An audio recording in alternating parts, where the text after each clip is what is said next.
tänaseks Peipsi järvel olev paat, mis on samasugune paat, mis on seal selle M16-ga siis identne. See on täna teenistuses, me vahetasime ära tal mootori, tal oli natukene võimsam mootor peal ja käitub ka see paat siis sarnaselt.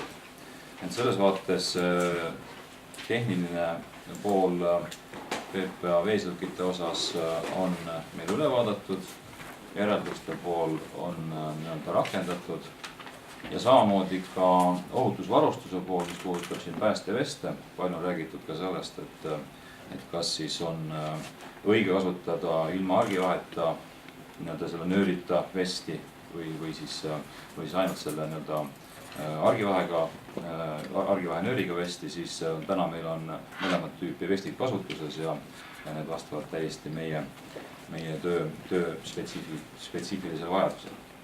See, mis puudutab nüüd neid automaatseid veste või siis poolautomaatseid veste, siis meeskonnaliikmetel me ei kasuta selliseid veste, mis siis ise täituvad, need tulebki lahti tõmmata, sest kui minnakse inimesi päästma vette, siis ei ole päästetaval lihtne selle täispuhutud vestiga teist inimest päästa, ehk siis see on ka see taust, miks me ei kasuta automaatseid veste, sellest on ka meedias varemalt juttu olnud. Täiendavalt oleme siis kehtestanud ka reeglid sellele, et teenistuskohtades tehakse siis regulaarseid treeninguid. Neid on siin varasemalt ka tehtud, kuid nüüd on meil selles mõttes kindlad normid ette antud ja neid tuleb prefektuuridel nii jaoskondades kui kordonites meeskonnaliikmetel regulaarselt teha ja see on ennekõike sellel eesmärgil, et oleks vilumus veesõidukite juhtimiseks kui ka siis merepäästealasteks toiminguteks ehk siis treeningud merepäästeks. Kui rääkida üldse sellest, et kuidas me inimesi ette valmistame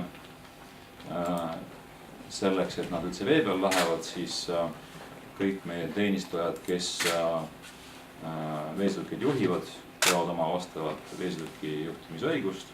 Ka siinse juhtumi puhul oli see meil kõik korrektne. Nüüd need inimesed, kes lähevad vee peale päästetegevusi tegema, käivad meil läbi merepäästealase koolituse ja siin kehtib meil reegel, et iga 3 aasta tagant käivad siis ka need inimesed täiendkoolitust. Ja need merepäästealased koolitused käivad meil alates 2013. aastast. Raul ka eelnevalt mainis seda, et sellele koolitusele või selle koolitusele läbimisel on siis üks oluline eeldus, et inimesed oskavad ujuda ja see on ka tegelikult meil asutuses filter.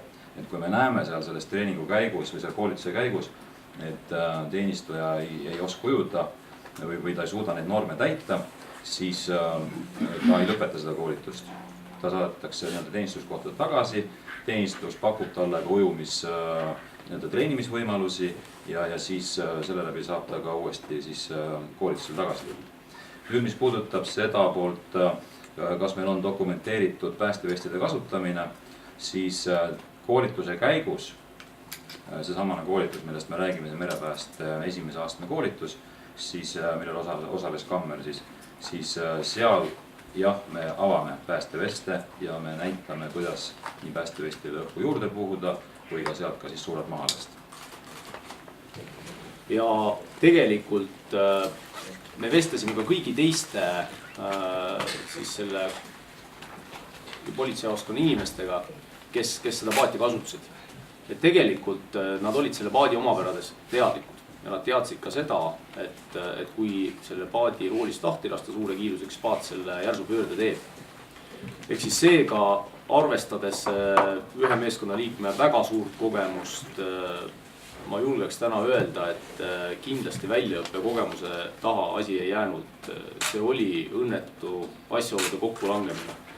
Et käed rooli küljest lahti lasti, miks ta seda tegi, me ei tea täna, aga nii see juhtus ja selle tõttu see õnnetus ka toimus. Kas ma saan õigesti aru, et politseiamet ei näe endale mingit süüd selle suhtes?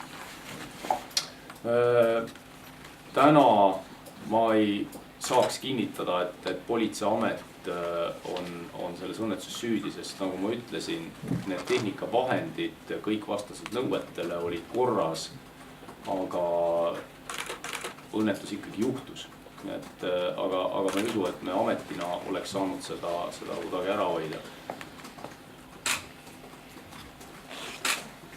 Küll me saame aga teha seda, et edaspidi nüüd sellest õnnetusest õppida. Nagu juba öeldud, me võtame kasutusele veel moodsamad tehnikat, päästevahendid. Ja ma usun, et tulevikus on merel patrullimine kordades turvalisem. Aitäh!